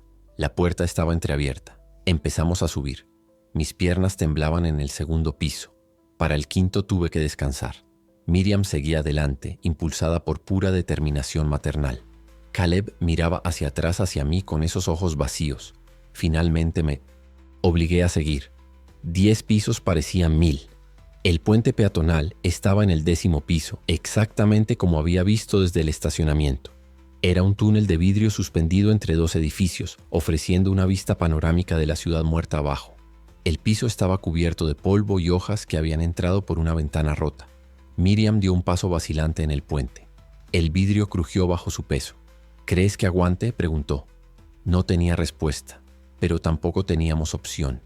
Empezamos a cruzar. Cada paso producía pequeños sonidos de tensión del metal y el vidrio. Abajo, a través de los paneles transparentes del piso, podía ver la horda 10 pisos más abajo. Si el puente colapsaba, caeríamos directamente en medio de ellos. Mis manos sudaban tanto que la llave inglesa casi se me resbala. Miriam caminaba con pasos minúsculos, controlados. A mitad del puente, Caleb se movió en su espalda. El cambio de peso hizo que Miriam se tambaleara. Su pie atravesó un panel de pólatis. Vidrio agrietado. El sonido del vidrio rompiéndose fue como una explosión. El pie de Miriam colgaba en el aire, a través del agujero en el puente. Ella se congeló, sus brazos extendidos para mantener el equilibrio. Abajo, miles de cabezas se giraron hacia arriba. Habían oído el sonido. Me arrastré hacia Miriam, distribuyendo mi peso cuidadosamente. «No te muevas», susurré. Agarré su brazo y la jalé hacia atrás lentamente. Su pie salió del agujero. Tenía un corte largo en la pantorrilla. Sangre, goteando en el vidrio roto, pero estaba fuera. Seguimos adelante, moviéndonos alrededor del agujero. El resto del cruce lo hicimos en completo silencio, sin siquiera respirar. Cuando finalmente llegamos al otro edificio, Miriam colapsó contra la pared. Rasgué un pedazo de mi camisa y vendé su pierna. La herida no era profunda, pero sangraba mucho. Necesitaba puntos, necesitaba antibióticos, necesitaba un hospital que ya no existía. Le di las 2 últimas pastillas de amoxicilina que quedaban. Tendría que ser suficiente. El edificio del otro lado estaba menos intacto que el primero. Varias ventanas habían sido rotas. El viento soplaba por los pasillos vacíos, haciendo que las puertas se golpearan en sus marcos. Bajamos las escaleras de emergencia, piso por piso. En el 7º piso encontramos por qué las ventanas estaban rotas. Alguien había saltado. O varios alguienes. Había marcas en el alféizar donde los dedos habían arañado. Manchas oscuras en el concreto afuera. No miré más de cerca. No quería saber cuánta gente había elegido volar en lugar de enfrentar lo que venía. Para el 4º piso escuchamos sonidos. Arrastre. Castañeo. Venía desde abajo. «Hay algunos adentro», susurró Miriam. Teníamos 2 opciones: seguir bajando y enfrentarlos o buscar otra salida. Miriam señaló una ventana rota en el 3er piso. «Escalera de incendios», dijo. Era arriesgado, pero menos que pelear. Salimos por la ventana a la plataforma de metal oxidado. La escalera de incendios temblaba, bajo nuestro peso. Estaba vieja, mal mantenida, con peldaños que faltaban y barandillas sueltas. Miriam bajó primero con Caleb. Yo la seguí, probando cada peldaño antes de poner mi peso completo en él. En el 2º piso, uno de los peldaños cedió bajo mi pie. Caí hacia adelante, agarrándome de la barandilla en el último segundo. El metal me cortó las palmas. La escalera entera se sacudió como si fuera a desprenderse del edificio. Abajo, en la calle, las cabezas se giraron hacia el sonido. «Mierda, mierda, mierda». Miriam susurraba como un mantra. Bajamos el último tramo prácticamente corriendo. Mis pies tocaron la calle justo cuando los primeros infectados doblaban la esquina. No esperamos a ver cuántos eran. Corrimos. La salida del distrito comercial estaba a 3 cuadras. 3 cuadras que se sintieron como 3 kilómetros. El arrastre nos perseguía, multiplicándose a medida que más se unían a la casa. Nos escondimos en una tienda de ropa. Miriam empujó un maniquí contra la puerta rota, bloqueándola. Nos agachamos detrás del mostrador, cubriendo nuestras bocas para silenciar nuestra respiración. Afuera, la horda pasó. 20, 30, 50 de ellos. El castañeo era ensordecedor. Uno se detuvo frente a la tienda, su cabeza ladeándose como un perro escuchando. Era un hombre de negocios, su traje destrozado, su corbata colgando suelta. Tenía un agujero en su mejilla lo suficientemente grande para ver sus dientes desde el costado. Se quedó ahí durante 5 minutos completos. Yo conté cada segundo. Mis pulmones ardían por la necesidad de respirar normalmente. Caleb estaba completamente inmóvil en los brazos de su madre, como si entendiera que un solo sonido nos mataría. Finalmente, el hombre de negocios se alejó. Esperamos otros 10 minutos antes de atrevernos a movernos. Cuando salimos de la tienda, la calle estaba vacía. Habíamos cruzado el centro. Habíamos sobrevivido lo imposible. Pero Finch no estaba con nosotros, y esa ausencia pesaba más que cualquier infectado. Los siguientes 2 días fueron un borrón de movimiento constante. Caminábamos, nos escondíamos, caminábamos más. Encontramos agua en una casa con sistema de recolección de lluvia. Encontramos comida en una despensa bien abastecida, frijoles secos, arroz, latas de vegetales. Miriam cocinó los frijoles en una lata sobre una pequeña fogata que hicimos en una chimenea. La comida caliente en mi estómago era casi dolorosa después de días de no comer nada. Caleb comió, lentamente, masticando cada bocado como si fuera lo último que comería. Su mejilla había perdido el aspecto hueco, reemplazado por algo más preocupante: aceptación. El niño había dejado de luchar. Solo existía, moviéndose porque su madre lo movía, comiendo porque ella lo alimentaba. Miriam lo notó también. La vi mirándolo cuando pensaba que no observaba. Sus ojos llenos de una desesperación que iba más allá del miedo físico. Tenía miedo de perder a su hijo no a los dientes de un infectado, sino a la oscuridad que crecía en su alma. El 6º día después de dejar el taller, vimos las señales del asentamiento. Flechas pintadas con spray en árboles y postes, apuntando oeste. Un mensaje escrito en una valla: Parque Estatal, 5 kilómetros, refugio seguro. Mi corazón saltó. Miriam dejó escapar un sollozo. Caleb parpadeó lentamente. Seguimos las flechas con renovada energía. Las señales nos llevaron a través de un bosque denso donde los árboles bloqueaban la mayor parte de la luz solar. Era más frío aquí, más silencioso. Los infectados preferían áreas con más estímulos, edificios, calles, lugares donde habían sido humanos. El bosque estaba relativamente vacío. Podíamos movernos más rápido, con menos miedo. Después de 3 horas de caminata, escuchamos algo nuevo. Voces humanas, reales, vivas, hablando en oraciones completas. Miriam agarró mi brazo. Lo logramos, susurró. Vaughn, lo logramos. Pero había algo en su voz, una pregunta no formulada. ¿A qué costo? Las puertas del Elon Tesemok asentamiento aparecieron entre los árboles. Eran masivas, muros de concreto de 4 metros de alto, rematados con alambre de púas y reflectores. 2 torres de vigilancia flanqueaban la entrada principal. Guardias con rifles nos vieron acercarnos. Uno gritó: «Deténganse ahí, manos donde podamos verlas». Levantamos las manos. Miriam bajó a Caleb de su espalda, pero mantuvo una mano en su hombro. Los guardias bajaron de sus torres, manteniéndose a distancia segura. Eran 3, 2 hombres y unas mujer, todos armados, todos con la mirada dura de gente que había visto demasiado. «¿Mordeduras? ¿Rasguños?», preguntó la mujer. Negamos con la cabeza. «Necesitamos verificar», dijo uno de los hombres. Miriam se adelantó primero, levantando su camisa, mostrando su piel. Luego Caleb. Luego yo. Los guardias nos inspeccionaron como ganado. Finalmente asintieron. «Están limpios, pero necesitan hablar con el consejo antes de que puedan entrar. Hay reglas». Nos llevaron a una sala de espera, improvisada. Una tienda grande con sillas plegables y una mesa. Una de las guardias nos trajo agua y pan. Pan real, recién horneado, todavía tibio. Miriam lloró mientras comía. Caleb masticaba mecánicamente. Yo no podía saborear nada. Algo en mi interior se había desconectado durante el viaje. La comida era combustible. El agua era líquido. Nada más. Después de 20 minutos entraron 3 personas, 2 hombres mayores y una mujer de mediana edad con lentes. «Soy la doctora Chen», dijo la mujer. «Parte del consejo del asentamiento. Tengo que hacerles algunas preguntas». Las preguntas fueron prácticas. ¿Habilidades? ¿Experiencia médica? ¿Capacidad para trabajar? Miriam era enfermera. Eso era valioso. Yo había trabajado en seguros, completamente inútil. Pero era joven, podía cargar cosas, podía seguir órdenes. Caleb era el problema. «El niño es una carga de recursos», dijo uno de los hombres. «No contribuye, solo consume». Miriam se puso de pie tan rápido que su silla cayó. «Es mi hijo. No voy a abandonarlo». La doctora Chen levantó una mano. «Nadie está pidiendo que lo abandone, pero necesita entender la realidad. Nuestros recursos son limitados. Cada boca extra significa menos para los demás.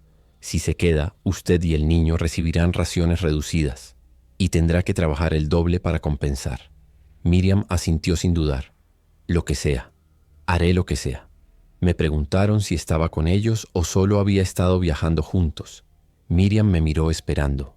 Caleb me miró con esos ojos vacíos. Habíamos sobrevivido juntos. Habíamos perdido a Derek, a Redmond, a Finch. Éramos todo lo que quedaba del grupo original. «Estoy con ellos», dije. Era la verdad. No tenía a nadie más. La doctora Chen hizo anotaciones en un portapapeles. «Muy bien. 2 semanas de prueba. Si trabajan duro y no causan problemas, pueden quedarse permanentemente. Romper las reglas significa expulsión inmediata. ¿Entendido?». Asentimos. Habíamos sido aceptados. Estábamos a salvo. Deberíamos haber estado eufóricos. Pero todo lo que sentí fue vacío. El asentamiento era más grande de lo que esperaba. Quizás 200 personas viviendo en tiendas y cabañas improvisadas dentro del perímetro amurallado. Tenían un pozo de agua, jardines, gallinas en jaulas, incluso algunos paneles solares proporcionando electricidad limitada. Era una versión en miniatura de la civilización, frágil pero funcional. Nos asignaron una tienda en el borde norte del complejo, 2 sacos de dormir, una lámpara de queroseno, una caja de pan, raciones. Miriam se derrumbó en su saco inmediatamente, jalando a Caleb contra ella. Se durmieron en segundos. Yo me senté afuera de la tienda mirando a la gente moverse por el asentamiento. Niños jugando, adultos trabajando en los jardines, parejas hablando en voz baja, vida normal, o lo más cercano a normal que quedaba. Debería haberme sentido aliviado, debería haberme sentido agradecido, pero lo único que sentía era la ausencia. Derek, Redmond, Finch, habían muerto para que yo llegara aquí. Y ahora que estaba aquí, no sabía qué hacer con su sacrificio. Esa noche tuve pesadillas. Soñé con el taller, con Derek levantándose del colchón, sus ojos blancos fijándose en mí, con Redmond siendo arrastrado por la horda mientras yo corría, con Finch atrapado bajo ese auto, gritando mientras el paramédico lo despedazaba. Me desperté sudando, mi corazón martillando. Afuera, los reflectores barrían el perímetro del asentamiento.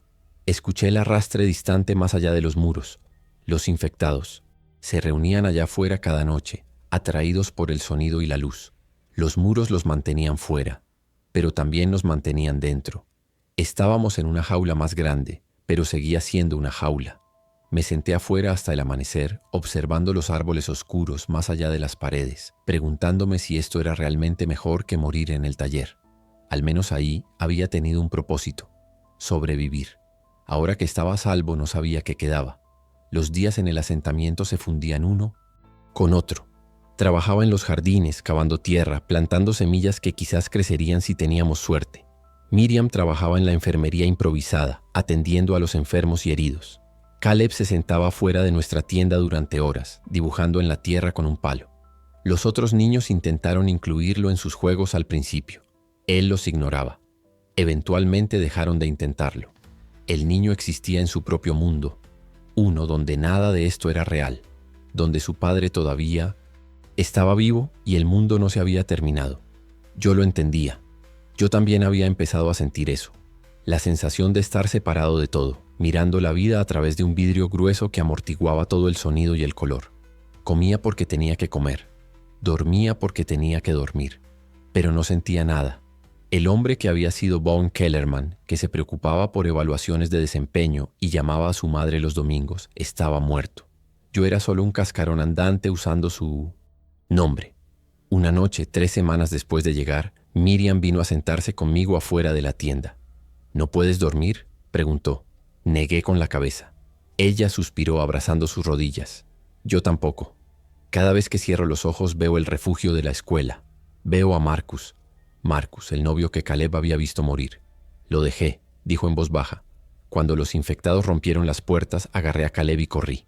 Marcus estaba justo detrás de nosotros.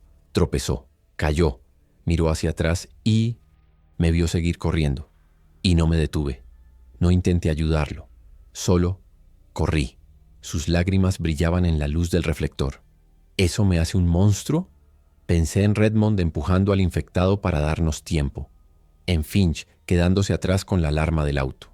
En todos los cuerpos que habíamos dejado en nuestro camino. No, dije finalmente. Te hace una superviviente.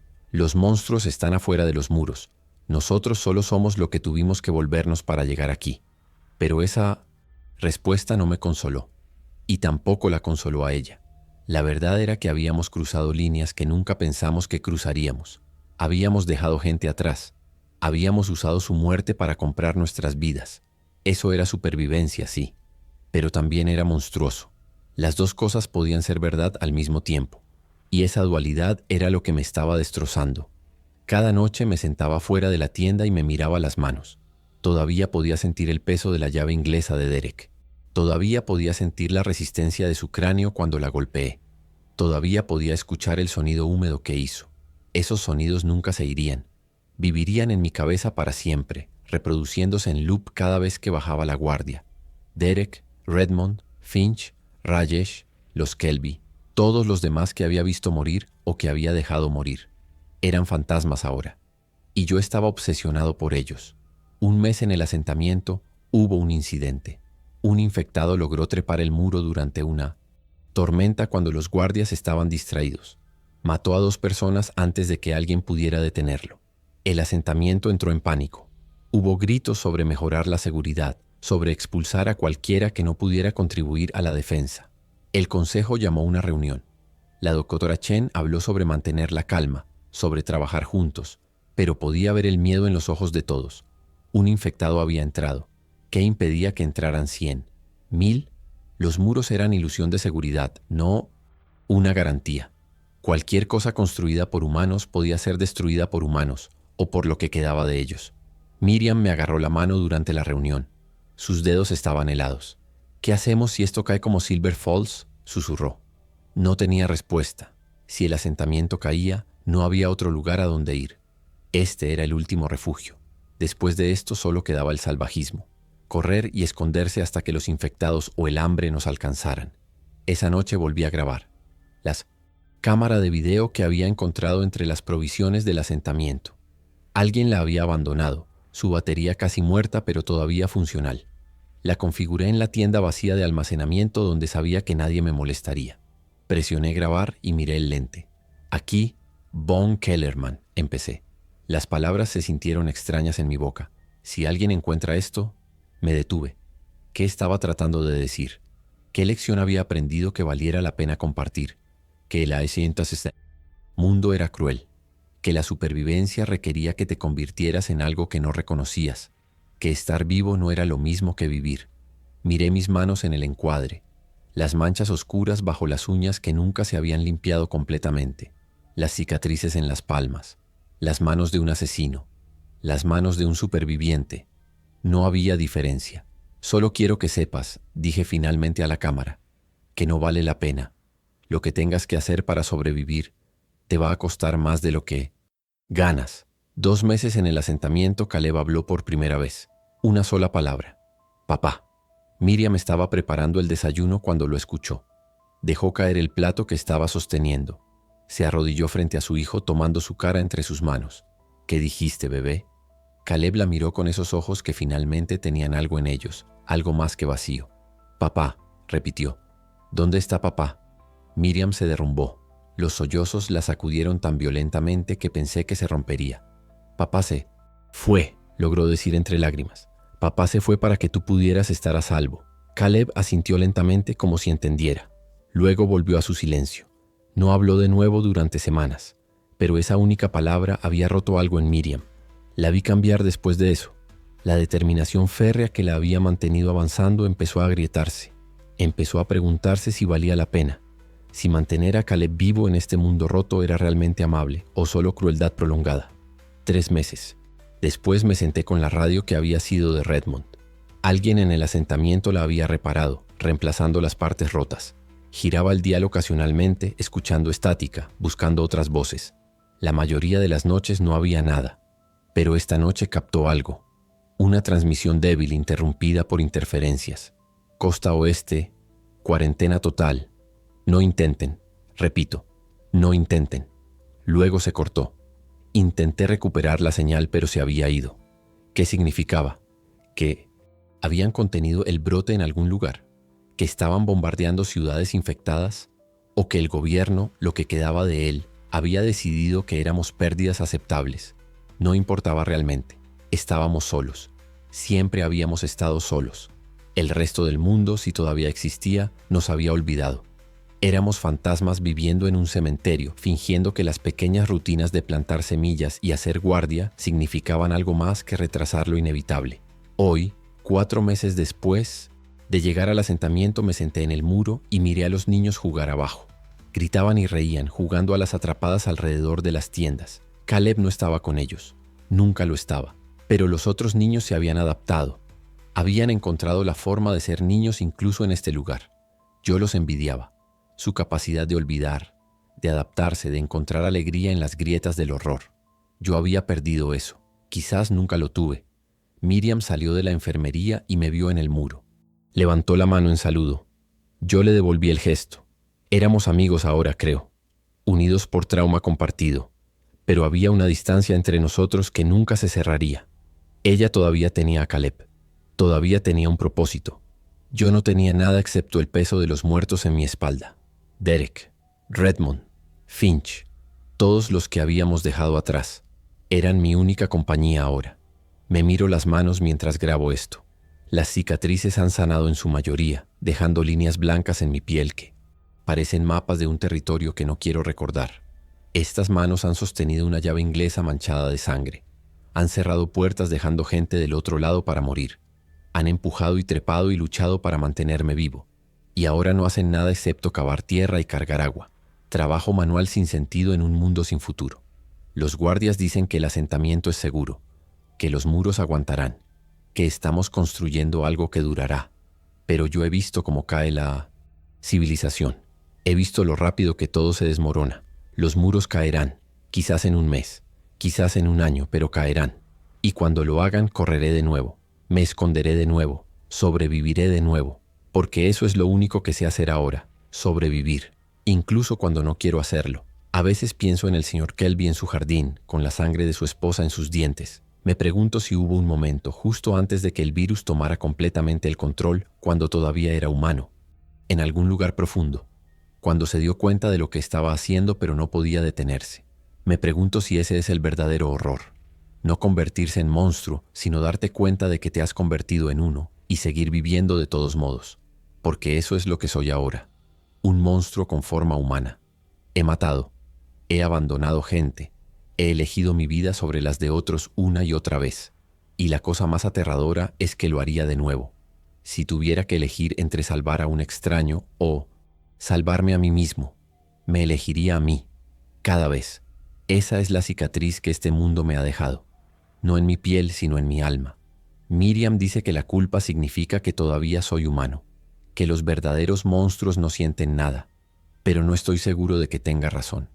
Creo que los peores monstruos son los que sienten todo, cada muerte, cada traición, cada compromiso moral, y siguen adelante de todos modos, que siguen eligiendo la supervivencia sobre la humanidad porque admitir que se han vuelto algo irreconocible es demasiado doloroso.